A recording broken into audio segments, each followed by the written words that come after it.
السلام علیکم دوستو، میں ہوں اسلم عالم اور آپ دیکھ رہے ہیں گلف ایکسپرٹ۔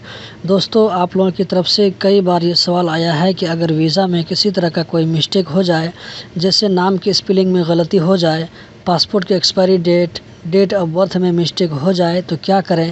مزید ڈسکس کرنے سے پہلے اس ویڈیو کو لائک کریں، گلف ایکسپرٹ کو سبسکرائب کریں اور بیل بٹن پر ضرور کلک کریں۔ دوستو، قطر ویزا سینٹر کی سروس اسٹارٹ ہونے سے پہلے ویزا میں کسی طرح کی غلطی کو ٹھیک کرنا آسان تھا، لیکن قطر ویزا سینٹر کی سروس شروع ہونے کے بعد اگر کسی طرح کا کوئی گڑبڑ ہے ویزا میں تو بہت مشکل ہو جاتا ہے اس کو ٹھیک کرنا۔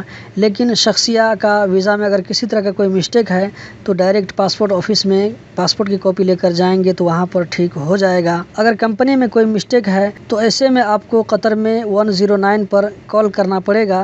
میں ریکمینڈ کروں گا کہ یا تو کمپنی کا مندوب فون کرے یا کمپنی کا مینیجر یا ذمہ دار شخص اس نمبر پر فون کرے۔ آپ اس نمبر پر ہندی بھاشا میں بھی بات کر سکتے ہیں۔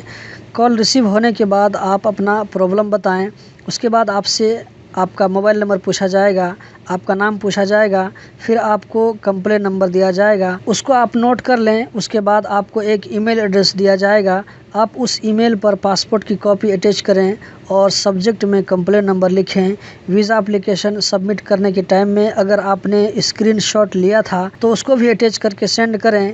اسکرین شاٹ ضروری نہیں ہے، 2-3 دن کے اندر اندر آپ کا پرابلم سالو ہو جائے گا۔ اسی طرح ویزا کے ایکسپائر ہونے کے بعد بھی یہ ویزا خود بخود کینسل ہو جائے گا اور آپ دوبارہ اسی ویزا کو اسی پاسپورٹ پر پھر سے نیو اپلائی کر سکتے ہیں۔